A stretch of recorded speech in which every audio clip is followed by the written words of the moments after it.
Europe 1, service Pioline. Bonjour Axel May, bonjour Cédric Pioline. Bonjour. On commence avec des têtes d'affiche malmenées aujourd'hui. Ah oui, à commencer par une tête d'affiche qui est présentée comme un futur grand du tennis, qui est déjà 6e mondial à 19 ans, alors qu'il était à 100e il y a un an. On va dans un instant aller voir Cédric Chasseur, mais d'abord, Cédric Pioline, je parle évidemment de Carlos Alcaraz. Il déroulait dans la première manche face à un autre Espagnol. Et puis, on va dire que peut-être l'expérience ou la pression l'a rattrapé. Comment vous vivez ce match, Cédric Pioline? Écoutez, j'ai regardé beaucoup de morceaux et ça joue extrêmement bien au tennis. Ramos Vinolas est un sacré client, peut-être pas le plus connu du grand public, mais un sacré client.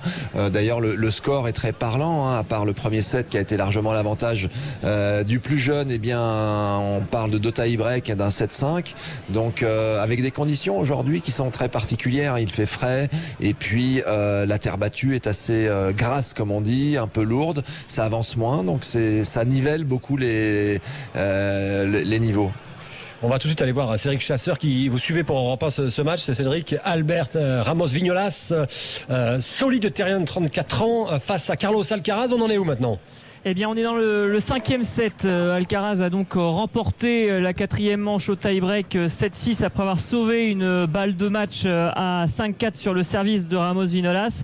Mais Ramos Vinolas, le moins bien classé des deux Espagnols sur le court aujourd'hui, eh bien, a fait le break d'entrée dans la 5e manche. Il mène 2-0, mais il doit sauver une balle de break là sur son service et il vient de la sauver justement. D'ailleurs, c'est l'une des 2 statistiques que je voulais vous donner sur ce match. D'abord celle des balles de break gagnées, 5 sur 6 pour Ramos Vinolas, 5 sur 23 seulement pour Carlos Alcaraz. Et puis l'autre statistique importante, c'est celle des fautes directes, puisque Alcaraz, qui ne nous a pas habitués à ça, on a déjà commis 67 dans tout le match.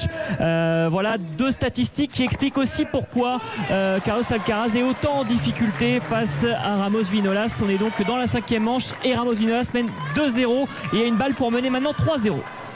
Cédric Pioline, vous le disiez quand Roland Garros commençait, les 2 premiers matchs seront les plus durs pour Alcaraz. Le premier tour, ça a été réglé en 3-7 et là ça se confirme. Ça se confirme. Alors encore une fois, il a un test très sérieux en face de lui avec Ramos Vinolas, comme ça vient d'être dit, qui a beaucoup d'expérience, 34 ans, un gaucher, donc c'est un petit peu particulier, très bon sur terre battue, mais bon, on voit dans les chiffres qui viennent d'être donnés, c'est que les points importants visiblement ne vont pas dans le sens du plus jeune d'Alcaraz, et donc ça explique qu'il n'arrive pas à prendre le score, qu'il est obligé de fournir beaucoup d'efforts pour rester dans ce match-là et qu'à nouveau il est mené au score dans ce début de 5e manche. Axel, Cédric, Alcaraz n'est pas la seule tête de série malmenée aujourd'hui.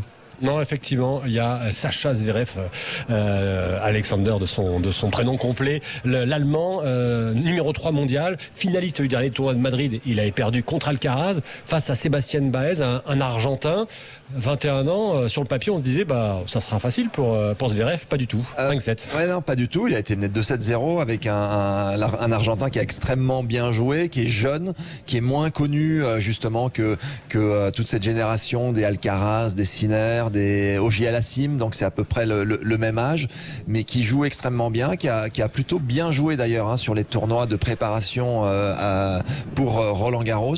Donc je pense que c'est un futur très bon joueur, ce jeune Argentin, et il l'a montré aujourd'hui, même s'il n'a pas pu arriver jusqu'au bout, jusqu'à la victoire. Et c'est l'expérience qui fait que Alexander Zverev, quand il est mené 2-7 à 0, 2-6, 4-6, il revient 6-1, 6-2, 7-5, c'est l'expérience qui a parlé du 3e joueur mondial. Bien sûr que c'est l'expérience, c'est aussi une forme de confiance. Il a souvent disputé, et notamment ici à Roland-Garros, des matchs longs, des matchs en 5-7, l'Allemand, et donc il a pu s'appuyer là-dessus. Et c'est vrai que c'était un petit peu David contre Goliath, 2 gabarits très différents. Zverev qui est immense, beaucoup d'envergure, avec un Argentin qui est beaucoup plus petit, un petit peu sur le modèle de Schwartzmann, et même son jeu ressemble un petit peu à celui de Schwartzmann. Donc c'est vrai que plus le match dure, plus c'est difficile pour un plus petit gabarit. Et alors tableau féminin, lui, carrément décimé. Ouais, ça, on peut le dire. On a vu la surprise dès le premier jour. Onze Jabeur, la Tunisienne, 6e mondiale, qui était présentée comme une des favorites. On a eu aussi Muguruza, l'Espagnol, numéro 10 mondial. Et là, on a eu aussi la tenante du titre, Barbara Krejcikova, battue par la jeune Paris, qui va d'ailleurs jouer tout à l'heure. Et puis là, c'est la Grecque, Maria Sakkari, 3e mondiale, demi-finaliste l'an dernier et de Roland-Garros et de l'US Open. Oui, grosse surprise parce que pour le coup, la Grecque était depuis un an et demi assez régulière dans les grands rendez-vous. Et puis là, voilà, personne n'est à l'abri du faux pas. Encore une fois, aujourd'hui, les conditions sont un petit peu plus compliquées parce qu'il fait frais, parce que ça avance moins, parce que la terre battue est différente. Donc, il faut s'adapter en permanence. Et encore une fois, dans les premiers tours, les deux premiers, le premier et le deuxième tour, c'est souvent là où les joueurs et joueuses, les favoris sont beaucoup plus en danger parce que pas encore complètement rentrés dans le tournoi avec des joueurs en phase 2 qui sont relativement frais. Voilà. Et c'est face à Karolina Morchova, la Tchèque, à 81e mondiale, que Anthony Maria Sakkari, la Grecque, s'est donc inclinée dès le deuxième tour ici à Roland-Garros. Et qui s'en sort aisément aujourd'hui parmi les favorites et les favoris? Il y en a un, évidemment, le numéro 1 mondial, Novak Djokovic, qui était opposé à un Slovaque, Alex Molcan. Il lui a 3-7. Alors, le dernier set a été un peu plus accroché, mais bon. Il n'était pas à la fête sur le troisième set. Justement, c'était beaucoup plus compliqué de finir les points.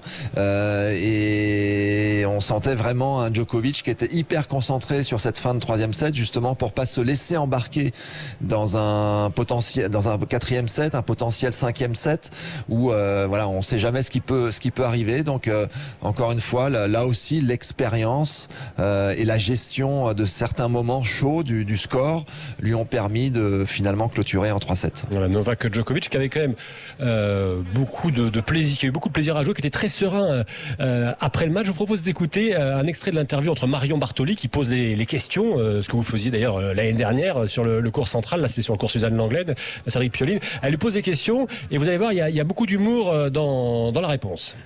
Tu as joué à nouveau un niveau de jeu très élevé, un match très concentré. Je suis certaine que tu vas être très heureuse d'abord de retrouver ce cours de la Lenglen, ce public et de ton match aujourd'hui. Beaucoup de questions. Merci. Bon. Tu m'as manqué, ça fait un an que je n'avais pas interviewé.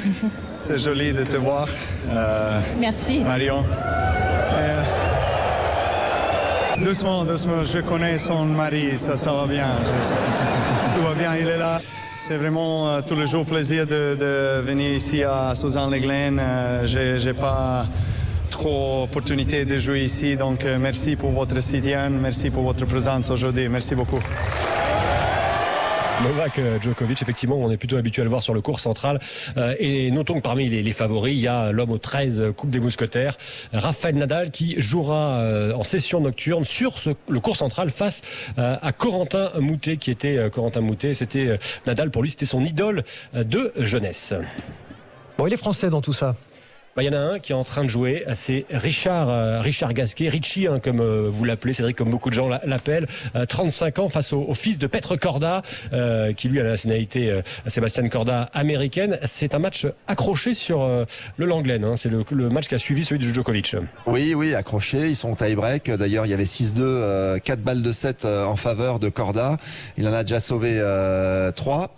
Et là, il va servir pour essayer de revenir à 6 partout. Mais c'est vrai que ça joue bien. C'est du beau jeu, du beau tennis, esthétique et efficace en même temps. C'est un vrai régal. On espère que le Français va arriver à passer cet obstacle difficile. Et ce qui est dingue, Cédric, c'est quand on regarde l'écran. Alors il y a ceux qui ont pu avoir un billet pour le Suzanne Lenglen et puis tous les autres qui sont à l'extérieur, qui regardent l'écran. C'est noir de monde à l'allée centrale pour voir Richard Gasquet sur l'écran. Oui, d'autant plus que il faut noter que c'est le moment où il y a la session de soirée. Européens qui arrivent, donc il y a beaucoup de monde dans le stade et les gens en profitent. C'est la journée des enfants, il y a énormément d'enfants d'ailleurs qui se baladent et c'est du plaisir, en tout cas pour ceux qui n'ont pas la possibilité d'avoir un billet assis sur le Lane Glen, eh bien ils suivent et ils supportent Richie à leur façon. Voilà, et puis à noter que sur le cours numéro 9 en ce moment, il y a les tenants du titre en double, Pierre-Hugues Herbert et Nicolas Mahut qui ont commencé leur match. Elsa Jacquemot, la française, battue par Angélique Kerber, l'allemande, ancienne numéro 1 mondiale, en 2-7, ça c'était en début d'après-midi. Défaite aussi de Grégoire Barrère qui, comme en 2019, s'arrête dès le deuxième tour face à l'américain John Isner. Il a perdu, Grégoire Barrère, et vous allez l'écouter au micro de Colin Abgral, le jeune français, il a 28 ans, face à Isner, à 37 ans, et bien, est quand même satisfait de son tournoi. Je suis pas du tout déçu après ce match. Voilà, avec du recul, je vois où j'étais il y a quelques temps. Voilà, je me serais pas vu ici. Sur ces deux matchs, il y avait une bonne ambiance à chaque fois. C'était vraiment cool. Et mon niveau de jeu était plutôt bon. Voilà, au premier tour et même aujourd'hui. Voilà, c'est vrai que je vais garder le positif, le fait que j'ai bien tenu les 5-7. Voilà, que je me sens très bien physiquement. Il va falloir continuer sur les mêmes bases pour pouvoir essayer de remonter au classement le plus vite possible. Et demain, Axel, gros programme en vue. Oui, avec notamment le numéro 2 mondial, le russe Danil Medvedev qui inaugurera, qui commencera les matchs sur le court central. On aura aussi Caroline Garcia, Gilles Simon, Alizé Cornet, Hugo Gaston, Léolia Jean-Jean, une jeune peu connue du grand public. Très rapidement, s'il y avait un match à suivre, ça serait quoi? Cornet, Garcia, Simon, Gaston, peut-être Simon, parce que si jamais il perd... Ouais, Simon, Gaston, pour pas spécialement pour privilégier les garçons, mais parce qu'il y en a un, qui est un des doyens du tournoi et qui dispute son dernier Roland-Garros. Et puis Gaston, parce que souvent c'est du spectacle avec lui sur le court. Merci beaucoup Cédric Pioline pour votre éclairage sur cette nouvelle journée ici à Roland-Garros.